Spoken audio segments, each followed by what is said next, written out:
എന്നാൽ അവൻ പറഞ്ഞു, ശിശുക്കളെ എൻ്റെ അടുത്ത് വരുവാൻ അനുവദിക്കുവിൻ, അവരെ തടയരുത്, എന്തെന്നാൽ സ്വർഗരാജ്യം അവരെപ്പോലുള്ളവരുടേതാണ്. മത്തായി 19:14.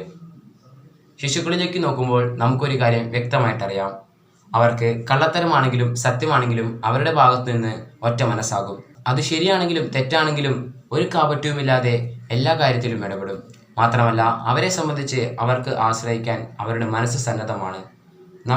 ഈശോയുടെ മുമ്പിലും നമ്മൾ നമ്മുടെ ആധ്യാത്മികതയിലും അല്ലെങ്കിൽ നമ്മുടെ വിശ്വാസത്തിലും ജീവിക്കുമ്പോൾ നമുക്കും അത്യാവശ്യമായിരിക്കുന്നത് ഒരു കള്ളത്തരവുമില്ലാത്ത കാപട്യവുമില്ലാത്ത മനസ്സും, എന്താണ് നമ്മുടെ മനസ്സിലുള്ളത് അതുപോലെ തന്നെ ജീവിക്കുന്ന ദൈവത്തിന് മുമ്പിൽ സമർപ്പിക്കാനുള്ള ഒരു സമർപ്പണം. അങ്ങനത്തെ ഒരു ഹൃദയം നമുക്കുണ്ടെങ്കിൽ ഒത്തിരി നല്ലതാണ്. അതുപോലെ തന്നെ നമ്മളെക്കാൾ ഏറ്റവും കൂടുതൽ അപ്പനെയും അമ്മയെയും ആശ്രയിക്കുന്നത് കുഞ്ഞുങ്ങളായിരിക്കും. കുഞ്ഞുങ്ങൾക്ക് എപ്പോഴും തനിക്ക് തന്നെ കഴിയത്തില്ല എന്ന് പറയുന്ന കാര്യം അവർ എപ്പോഴും തെളിയിച്ചു കൊണ്ടിരിക്കും. അങ്ങനെ നമുക്കും തനിയെ ഒന്നും കഴിയില്ല, ഈശോയെ നീ കൂടെ വേണം എന്ന ആശ്രയബോധം കാത്തു സൂക്ഷിക്കാൻ ഇടയാകട്ടെ.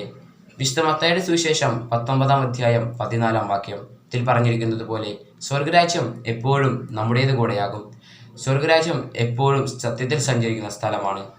ഈശോയിൽ ആശ്രയിച്ചു നിൽക്കുന്നത് കൊണ്ട് അവൻ്റെ ഹൃദയം എന്താണെന്ന് നമ്മളിൽ രൂപപ്പെട്ടു വരും. അങ്ങനെ മത്തായിയുടെ സുവിശേഷം 19:14 നമ്മളിൽ എപ്പോഴും ഒരു സത്യത്തിൻ്റെയും ഈശോയിൽ ആശ്രയിക്കുന്നതിൻ്റെയും അഭിഷേകം നമ്മളിൽ ജനിക്കട്ടെ.